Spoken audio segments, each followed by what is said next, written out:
الله وبركاته. الحمد لله رب العالمين والصلاة والسلام على سيد المرسلين وعلى آله وأصحابه أجمعين، أما بعد فأعوذ بالله من الشيطان الرجيم. بسم الله الرحمن الرحيم. يا أيها الذين آمنوا اتقوا الله وكونوا مع الصادقين. وقال الله تبارك وتعالى: لا يؤاخذكم الله باللغو في أيمانكم ولكن يؤاخذكم بما عقدتم الأيمان. وقال النبي صلى الله عليه وسلم: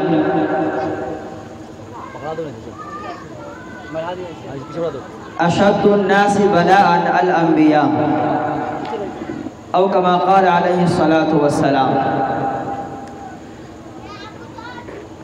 اللہ تبارک و تعالیٰ کا بے پناہ فضل اور کرم ہوا کہ اللہ نے ہمیں اور آپ کو دین کی نسبت سے کچھ سننے سنانے کے لیے جمع فرمایا. آپ کے سامنے قرآن کریم کی 2 آیت تلاوت کی گئی، اور دراصل 2 باتیں بتا کر میں اپنی جگہ لے لوں گا. صحیح بات یہ ہے کہ جب بڑے بیٹھے ہوں تو چھوٹوں کا کام نہیں ہوتا ہے. اگر چھوٹے بیچ میں آ جائیں تو صرف اور صرف اس مقصد اور اس نیت سے آتے ہیں تاکہ ان کی نگرانی میں کچھ ہو جائے، تاکہ آگے چل کر اگر وہ نہ رہیں تو اس باغ دور کو اگر سنبھالنے کی نوبت آئے تو کسی نہ کسی درجے میں سنبھال سکے. میں آپ کے سامنے قرآن کریم کی ایک آیت تلاوت کیا: ایھا الذین آمنوا اتقوا اللہ وکونوا مع الصادقین. اس آیت کا ترجمہ اور مفہوم نہیں بتانا، بلکہ اس آیت سے ایک مطلب نکلتا ہے نسبت. یہ نسبت بہت اہم چیزیں ہوتی ہیں. کہتے ہیں کہ مکان کی کوئی اہمیت نہیں، لیکن مکین اس قابل مل جائے کہ وہ پاورفل ہو، وہ اس قابل ہے کہ رسپیکٹ فل ہو، وہ اس قابل ہے کہ اس کی عزت اور احترام کی جائے، تو پھر دھیرے دھیرے وہ مکان بھی اس قابل ہو جاتا ہے کہ لوگ اس مکان سے گزرے تو اس کی اہمیت بن جاتی ہے. وہ زندہ مثالیں آپ کے سامنے ہیں کہ جب تک حضور پاک علیہ السلام مکہ کے اندر رہے، مدینہ تشریف نہیں لے گئے تھے، اس وقت تک وہی مدینہ یثرب کے نام سے جانا جاتا تھا، اور ایک ایسی بدوی علاقہ جس علاقے کی کوئی تذکرہ، کوئی نام و نشان نہیں، بس ایسی ہی ایک علاقہ تھا. لیکن جب حضور کریم علیہ السلام مکہ سے ہجرت کر کے مدینہ تشریف لے جاتے ہیں، اب وہی مدینہ جس کے اندر بدو اور جس کے اندر دیہاتی قسم کے لوگ رہنے والے تھے، اب وہ یثرب سے منتقل ہو کر یثرب نام بدل کر اب مدینہ نام ہو جاتا ہے. اب دیکھیں اس کے اندر مدینہ کے اندر جو اہمیت بنی اور مدینہ کی جو لیاقت اور اس کی شان و شوکت اور اس کی عظمت بنی، اس مکان کی عظمت میں مکین کی اہمیت ہے، حضور علیہ السلام کی ذات گرامی ہے. تو یہ نسبت جو بہت اہم چیزیں ہوتی ہیں.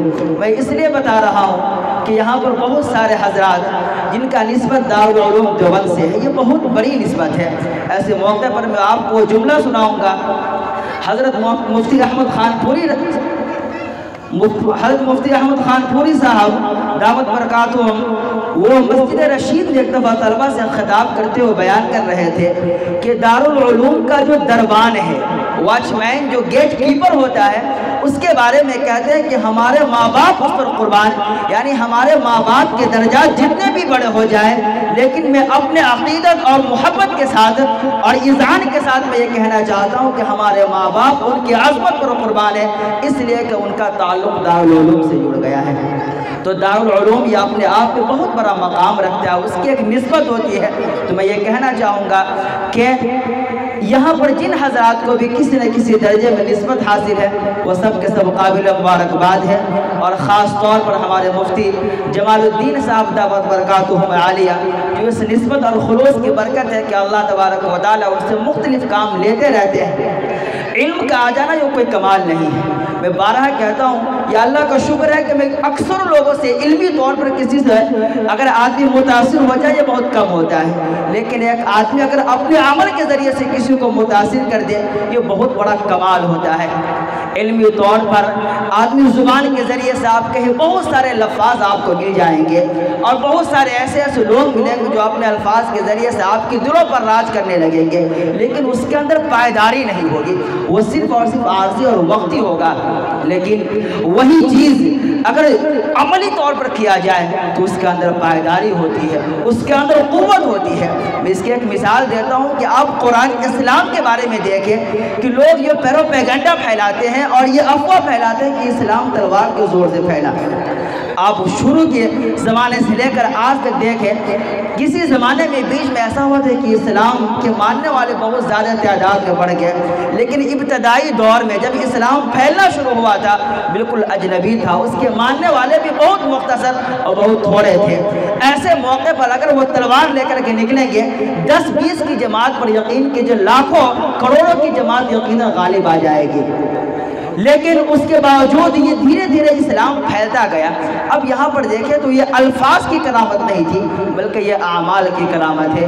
تو اس سلسلے میں میں اپنے بارے میں اور اپنے دل سے اس بات کے اقرار اور اطمینان ظاہر کروں گا کہ مفتی صاحب دامت برکاتہم اسی بات کو وہ عملی طور پر کرنے کی کوشش کرتے ہیں۔ میں نیک لوگ بہت کو دیکھا ہوں، میں دوسرے کو نہ کر کے میں اپنے بھائی کے بارے میں بتاتا ہوں، مفتی صدام دامت برکاتہم ان کے حالات میں ہیں، بلکہ ہماری طرح وہ بھی ہیں۔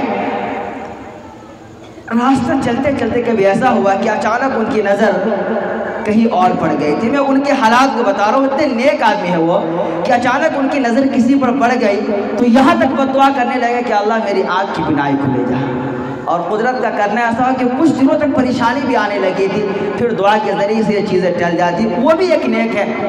اسی طریقے سے میں یہ سمجھتا ہوں کہ ہمارے مفتی صاحب بھی بڑے نیک آدمی اور خلوص و للہیت کے ساتھ اگر کسی کام کو لے کر کے آگے بڑھیں گے تو انشاءاللہ العزیز وہ کام آگے بڑھتا چلا جائے گا۔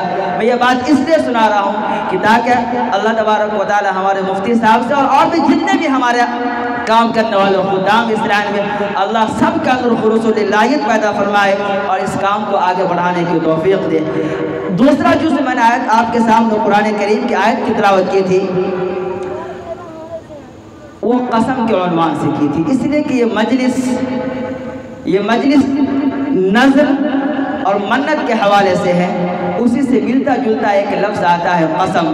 بس مختصر لفظوں میں اس کے تعریف، اس کے اقسام اور احکام بتا کر اپنی جگہ لے لوں گا۔ قسم کہا کسے جاتا ہے؟ سب سے پہلے آپ قسم کی تعریف کو یاد کر لیں۔ قسم کہتے ہیں اللہ کے نام کے ساتھ یا اللہ کے صفات کے ساتھ اپنے کسی کام کو یا اپنی بات کو مضبوط کرنا۔ ایک کام کو آپ کرنا چاہتے ہیں، اس کام کو اللہ کے نام کے ساتھ مضبوط کرتے ہیں کہ بخدا میں اس کام کو ضرور کروں گا۔ اسی طریقے سے آپ ایک بات کہنا چاہتے ہیں، اپنے بات کو آپ قسم کے ذریعے سے مضبوط کرتے ہیں، تو خواہ اپنے کام کو یا اپنے بات کو، اپنے عمل کو اللہ کے نام یا اللہ کے صفات کے ساتھ مستحکم اور مضبوط کرنے کو قسم کہا جاتا ہے۔ قسم کو عربی میں یمین کہتے ہیں۔ یمین کے معنی ہوتا ہے دایاں ہاتھ۔ آپ دیکھیں گے ان لوگوں کا طریقہ تھا کہ جب قسم کھاتے تو اپنا دایاں ہاتھ دوسرے کے دایاں ہاتھ پر رکھتے اور یہ قسم کھا کر کے عہد لیا کرتے، وعدہ کرتے۔ آج بھی یہ طریقہ بعض علاقوں میں پائے جائیں گے، اور اگر علاقوں میں نہ ملے تو کم سے کم خانقاہ میں ضرور آپ کو مل جائیں گے۔ آپ بزرگوں کے یہاں جائے، آپ ان سے بیعت ہوں گے تو یہ ضرور کریں گے کہ وہ اپنے ہاتھ پر آپ کے ہاتھ کو رکھیں گے اور کچھ عہد نامے وہ آپ سے کہلوائیں گے۔ تو یمین وہی ایک شکل ہوتی ہے کہ دائیں ہاتھ پر دائیں ہاتھ کو رکھ دیجئے اور اس کے ذریعے سے آپ کسی کام کے سلسلے میں مستحکم اور مضبوط فیصلہ لیں۔ تو اسی مضبوط فیصلے کو چونکہ جب انسان کسی بات کے لیے قسم کھاتا ہے کہ میں یہ کام کو کروں گا تو اس کی دلیل ہوتی ہے کہ یہ کام کو ضرور کروں گا۔ جیسے کہ آدمی ہاتھ میں ہاتھ ڈال کر کے اپنے ہاتھ کو مضبوط کرتا ہے، اسی طریقے سے اللہ کے نام یا اس کی صفات کے ساتھ اس بات اور اس عمل کو مضبوط اور مستحکم کرنے کی کوشش کرتا ہے۔ یہ تو یمین ہے۔ اب یمین کتنے قسم کے ہیں اس سلسلے میں یاد رکھیں، یمین کی 3 قسم، یعنی قسم کے 3 قسمیں ہیں۔ پہلا قسم جس کو بیکار یعنی لغو قسم کہا جاتا ہے، دوسرا قسم جس کو یمین غموس کہتے ہیں، اور تیسرا یمین منعقدہ، یعنی یہ قسم کی 3 قسمیں شمار کی جاتی ہے۔ سب سے پہلے آپ سمجھے یمین غموس کسے کہا جاتا ہے۔